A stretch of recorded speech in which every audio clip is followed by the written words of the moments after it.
part is when Igal is trying to get you to walk downstage. No, downstage. Downstage.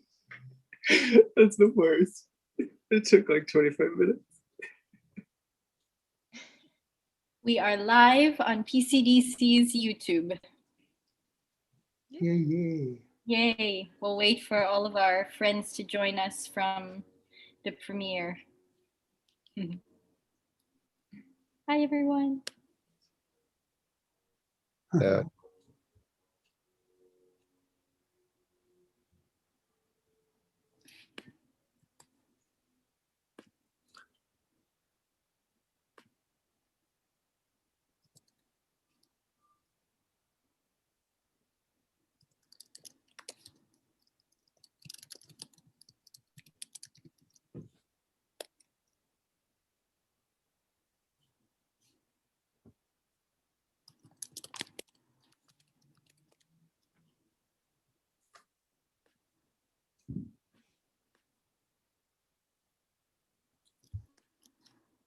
I'm watching this without sound. I know exactly what the sounds are. Yeah.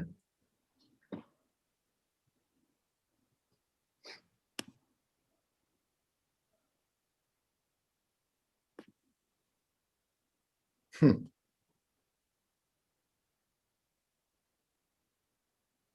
I love your apartment. It's so beautiful. Your little porch out there. I like that it's featured. Nikki, this is the last segment. Yes, we're live, guys. Oh, we're live already. Yeah. We're live. We're So here. we're live to ourselves for now, but I'm sure all our friends are joining us soon. And we'll just gather more and more people before we start our Q&A. Great.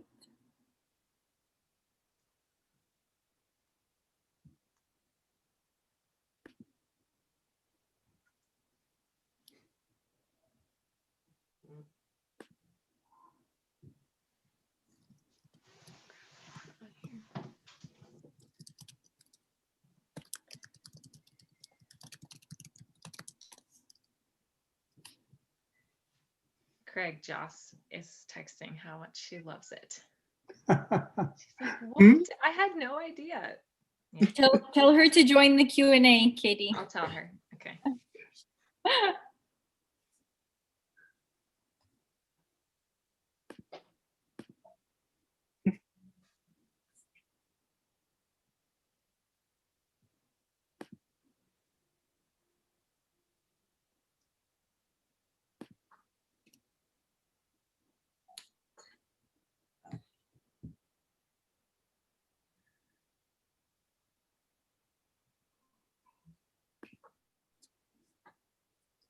I think we should be gathering our people now.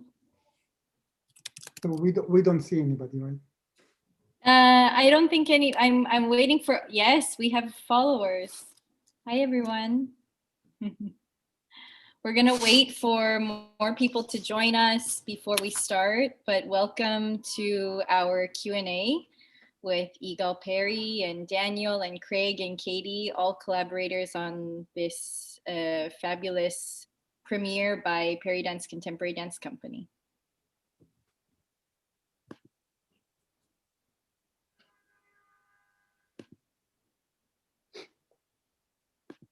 So we'll just wait at least one more minute just to make sure that we have everyone with us before we start. Thank you everyone for being here.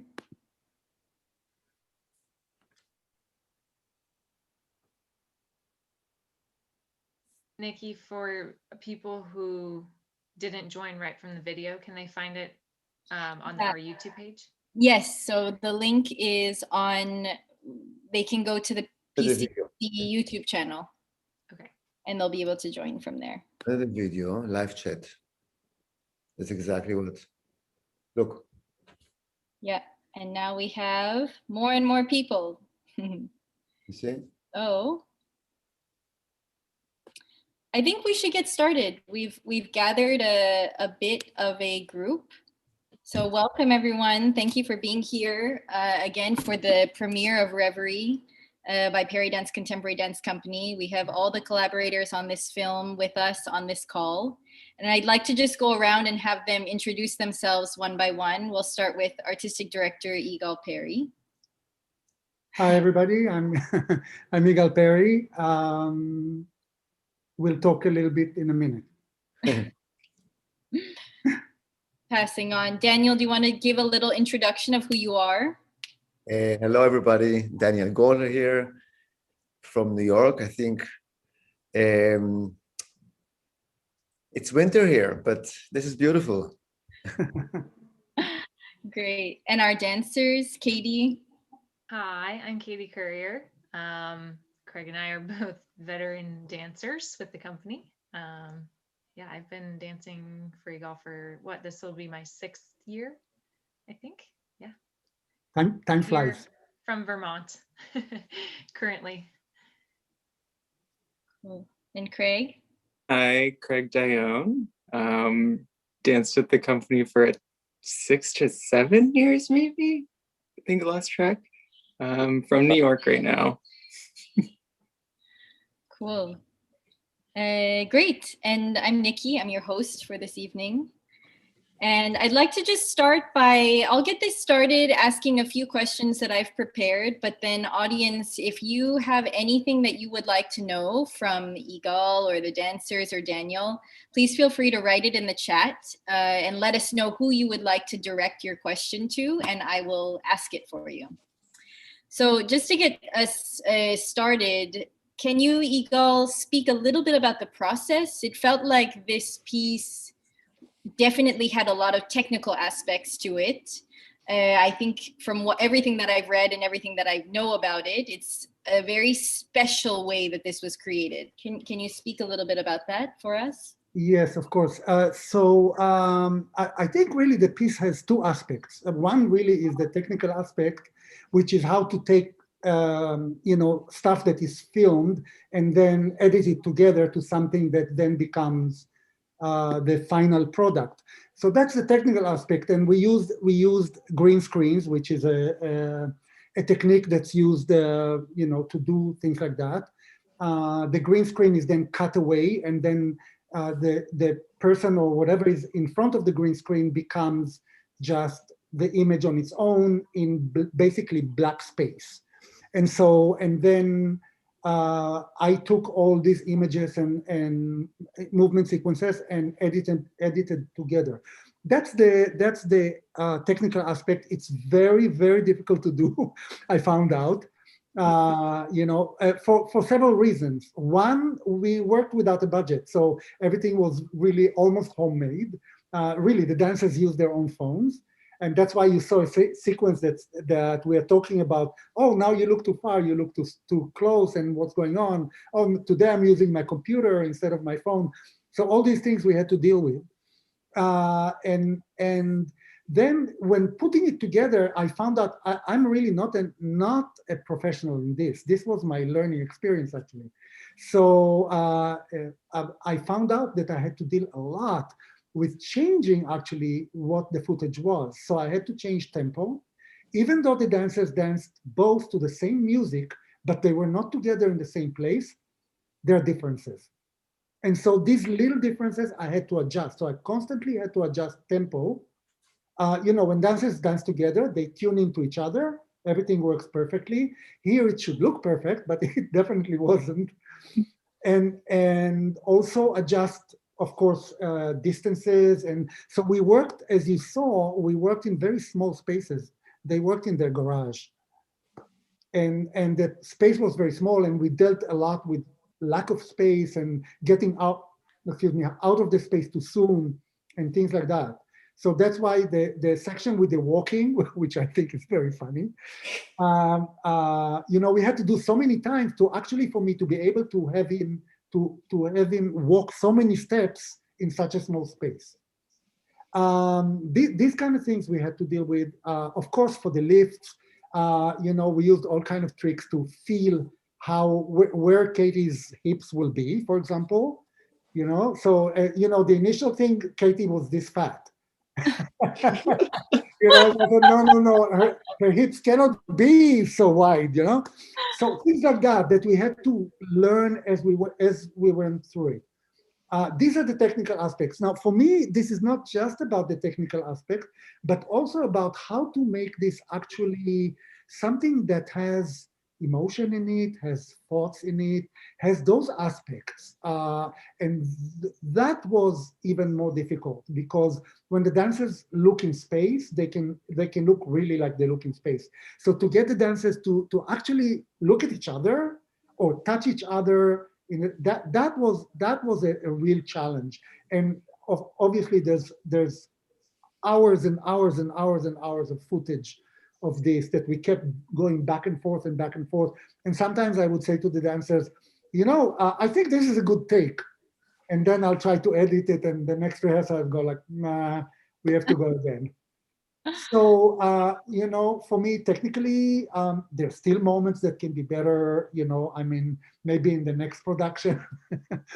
But yeah, that was it.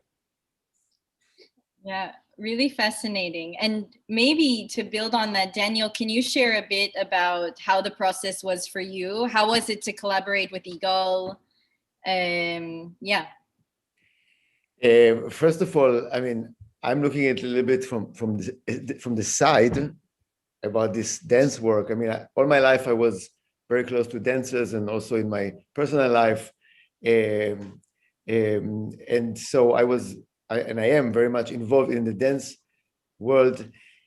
But I think this work, before I will talk about my feelings, this work is very, very special because I couldn't even imagine that it's possible for someone like Igal or anyone to sit aside and to put two dancers and a musician, which are in different places, to put all of them together that it will look and sound so homogenic and also with so much inspiration and imagination, and so it will feel really like a live performance, even though it is not live at all. I mean, it's live, but it's not. And I think it's so special, and really, really, I was very and still very impressed.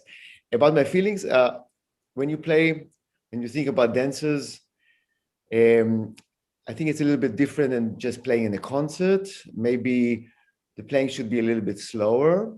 The tempo should be a little bit slower. So you have to take into consideration the movements of the dancers, even though I didn't know what it will be, but just by the feeling of the music.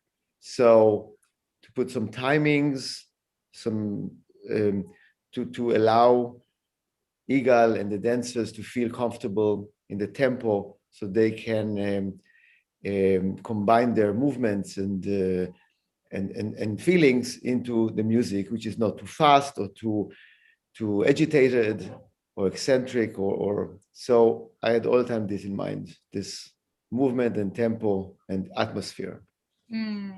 I want to add a little something to actually, so that everybody knows, the music idea came from Daniel. So when I approached him first, we talked, and I said, he said, well, what are you thinking about? And I said, I want to do something of Debussy. I thought Debussy will be very, but I suggested another piece. And then he said, do you know this piece, Reverie? And I said, yeah, I think so. He said, I'll send it to you. And he sent me another recording just to listen to.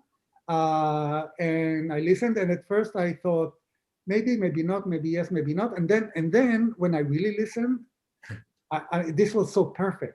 So really the idea for the music came from Daniel, and also that's part of Daniel loved this piece as a piece on its own, and the rendition of the music was so unique for him as well.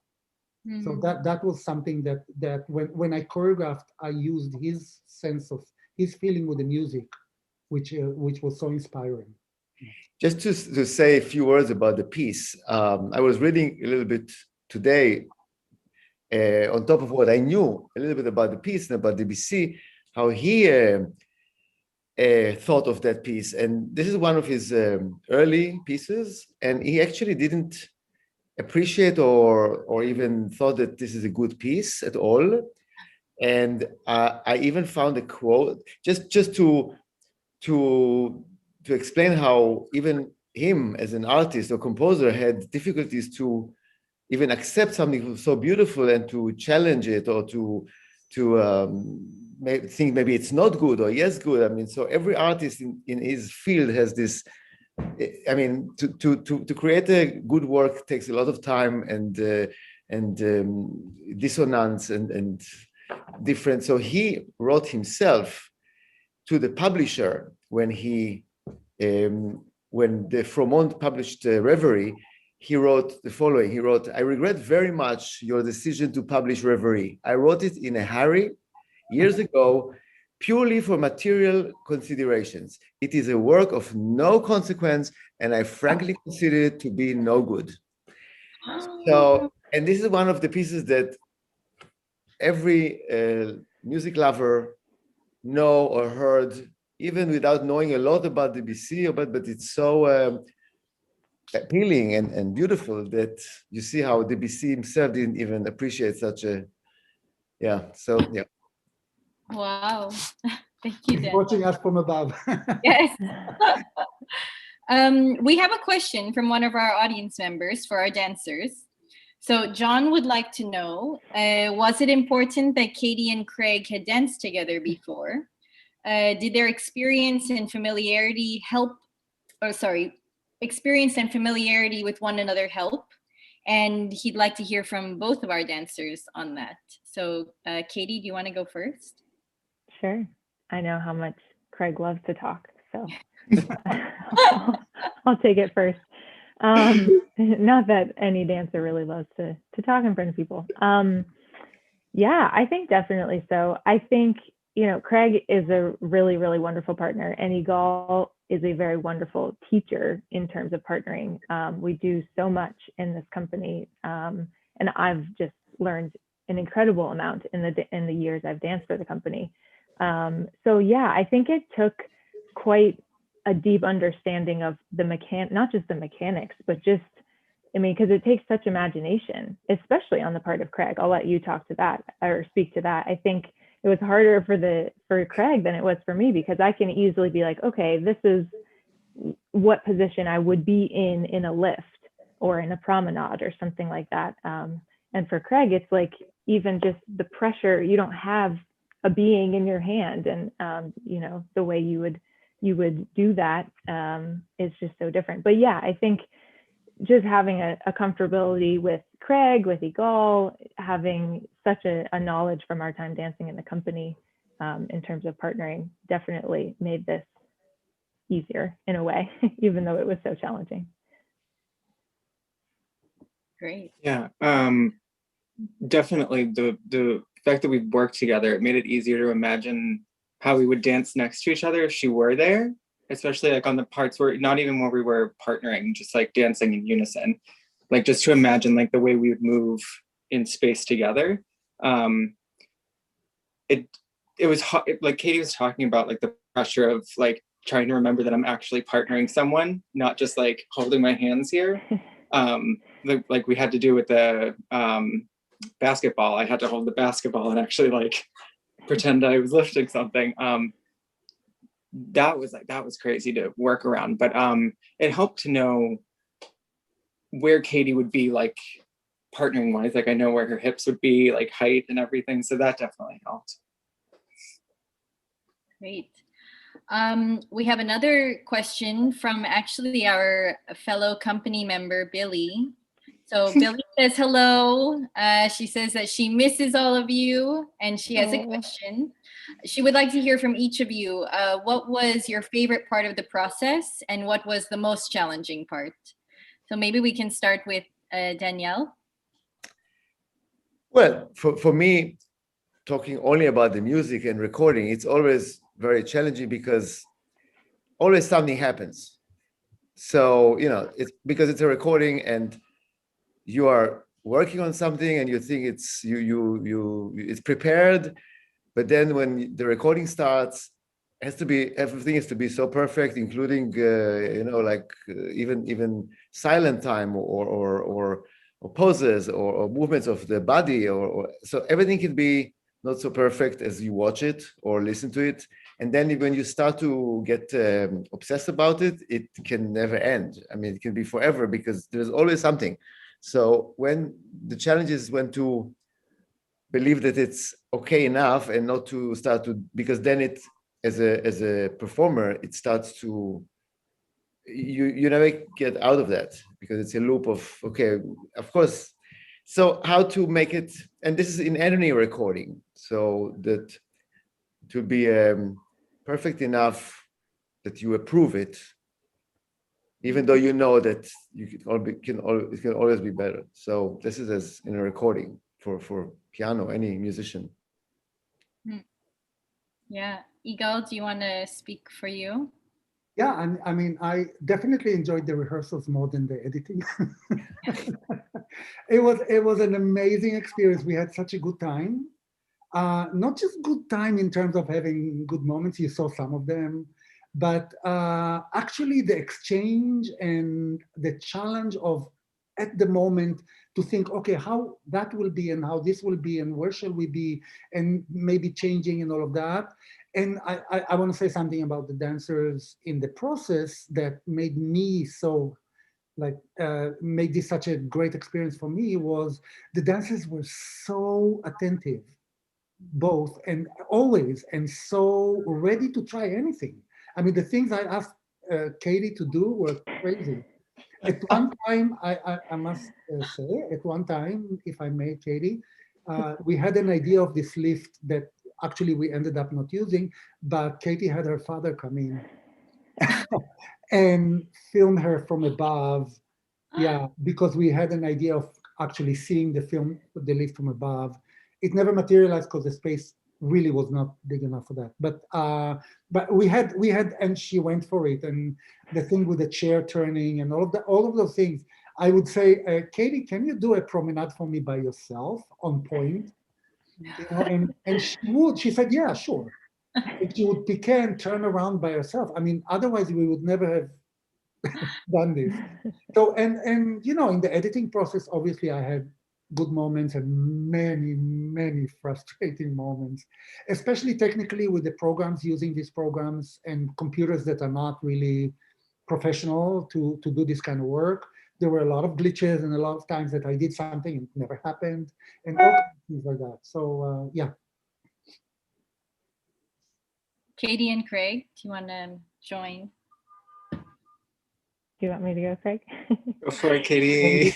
I would echo Igal that I just love the rehearsal process. I mean, I like the creation process in our company in general, you know, even when we're in person. I like how unknown it can be. And this was like the epitome of not knowing where it was going to end up. And I loved the trial and error, all the things that Igal was having me try. It was so fun. I mean, it was just so unique. You know, it was like a playtime in a way, even though it was work and challenging. I really loved that. And I think also just having a project to work together on during this time, you know, that it took such a toll on us to be separated and not being able to do what we do as dancers, as artists. So just having the normalcy again of, you know, being in rehearsals and being together, even though we weren't together, that was, I think, probably my favorite part of it all. And, you know, the challenges were what they were. I mean, it was probably the hardest was the fact we filmed it on our own phones and they were stationary in one place, and you would go and relook at the take and you're like, oh, at the last second, my arm went out of the green screen. So I have to do the whole take over again, you know, things like that, or you'd slip on the green screen, you know, fabric underneath you or things like that. So it had its challenges, nothing like what you all had to go through editing, but I found it so enjoyable and so unique. Yeah. Yeah, I feel like the best thing was that we were all doing something so new and that like so out of what we know how to do. Like you always working with software that's like crazy. And then we're like trying to set up green screens in our garage. Loved that though. That, like I'm not even gonna look at that as a challenge because it was so fun. The challenge for me was definitely remembering that I'm holding someone and actually like putting muscle behind holding someone, and maybe even keeping my appearance looking the same through the time period that we worked. That was a little difficult. That's difficult. Yeah, that was.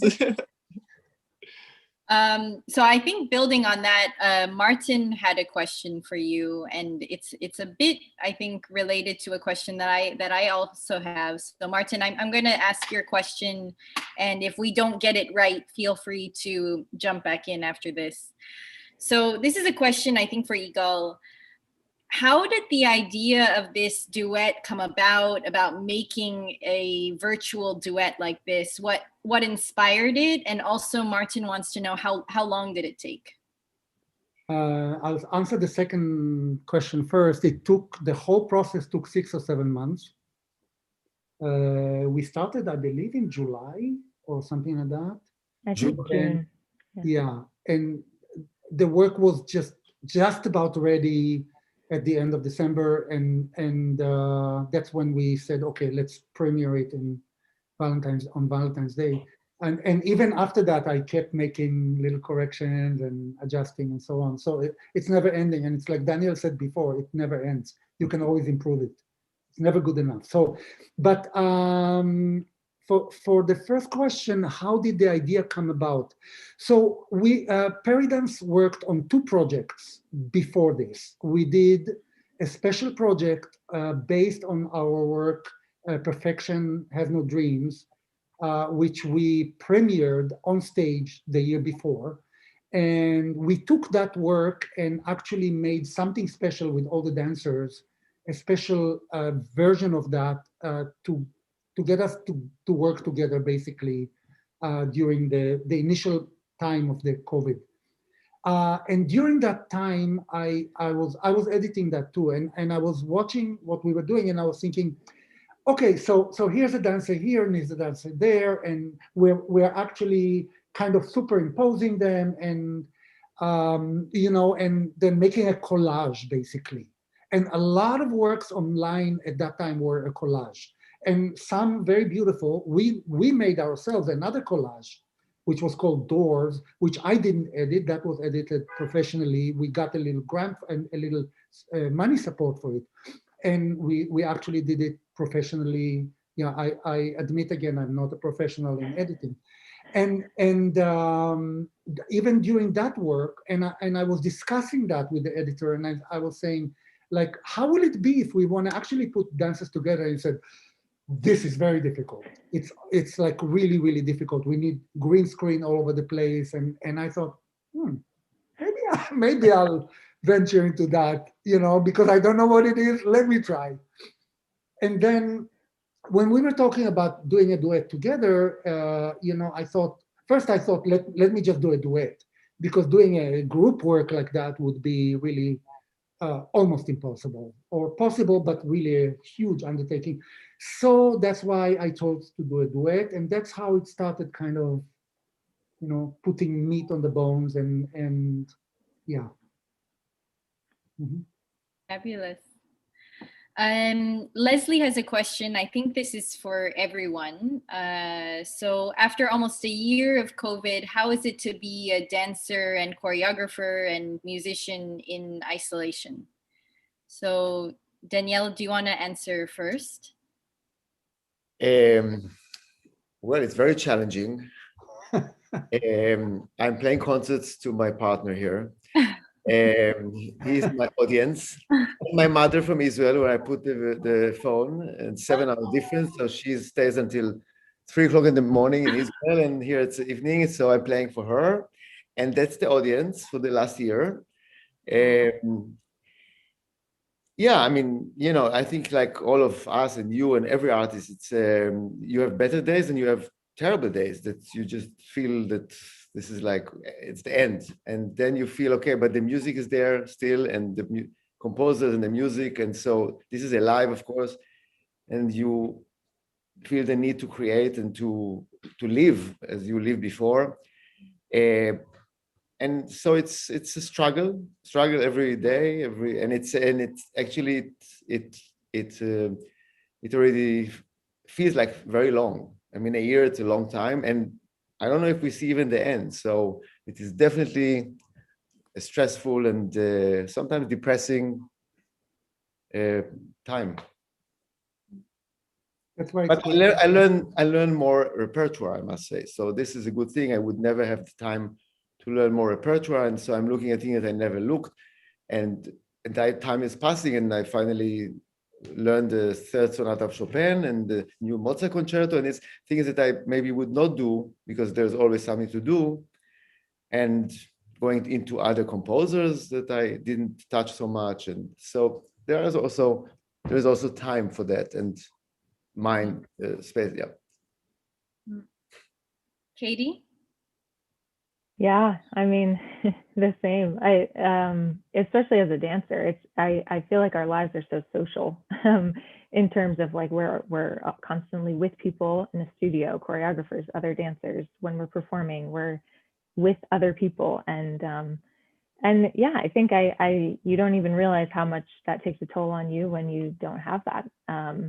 So certainly it's difficult, it's hard. I am so grateful to Igal, you, Nikki, everybody at Peridance who's presenting virtual programs, classes every week that I can take and, stay in some routine, both mentally and physically, to stay in it and try to stay positive, because I think otherwise it's hard not to feel like we don't see the light at the end of the tunnel. Because it does. It's been almost a year and it feels like 10. But at the same time, it's given us all time to reflect, to kind of put the brakes on and just take time to breathe, especially in New York. We're going all the time.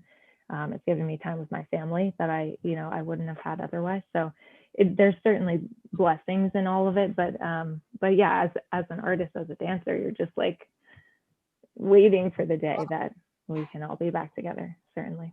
So yeah. Craig? Yeah, I agree with Katie.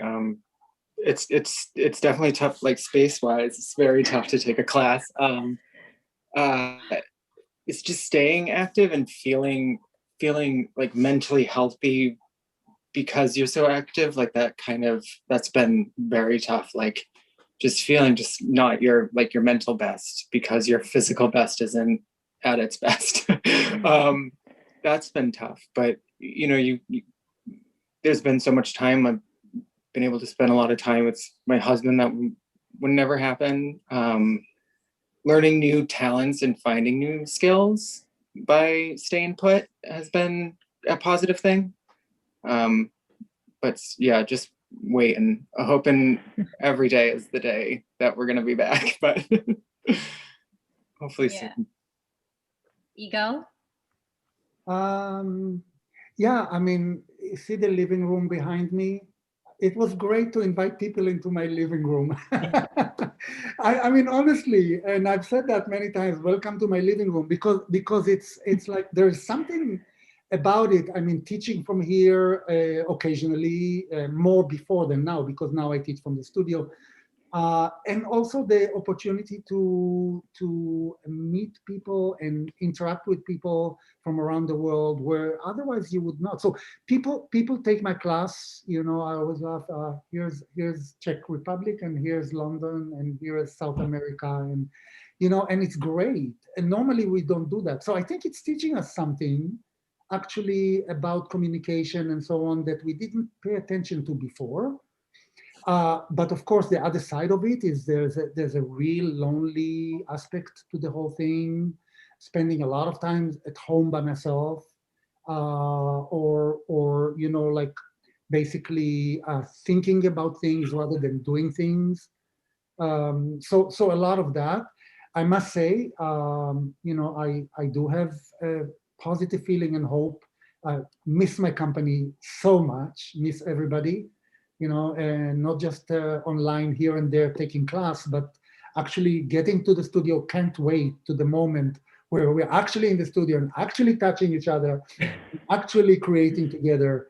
That I think that when the moment comes, it's going to be such a wonderful moment. So looking forward to that.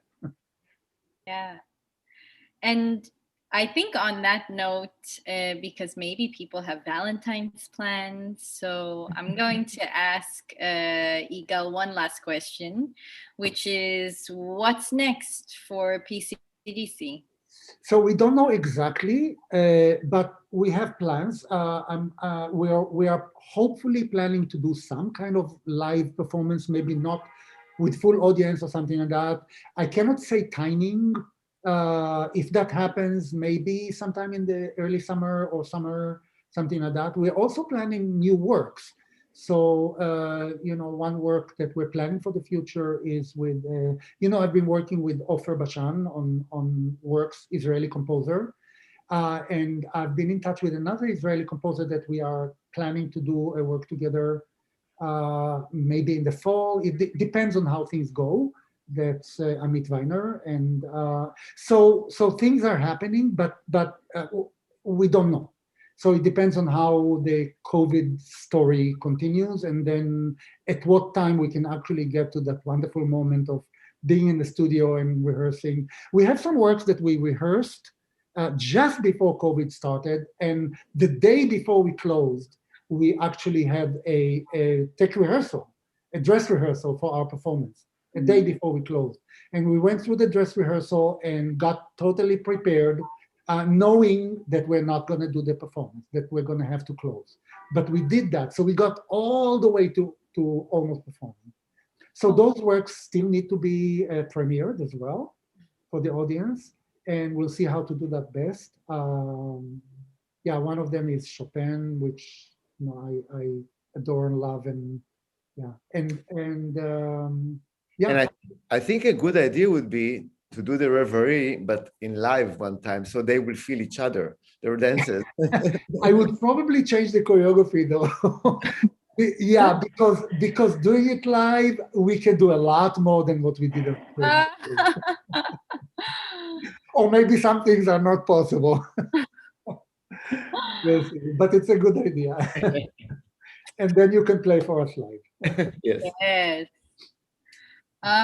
Great. Well, on that note, a very big thank you to everyone who's here with us today, and keep updated for more things PCDC.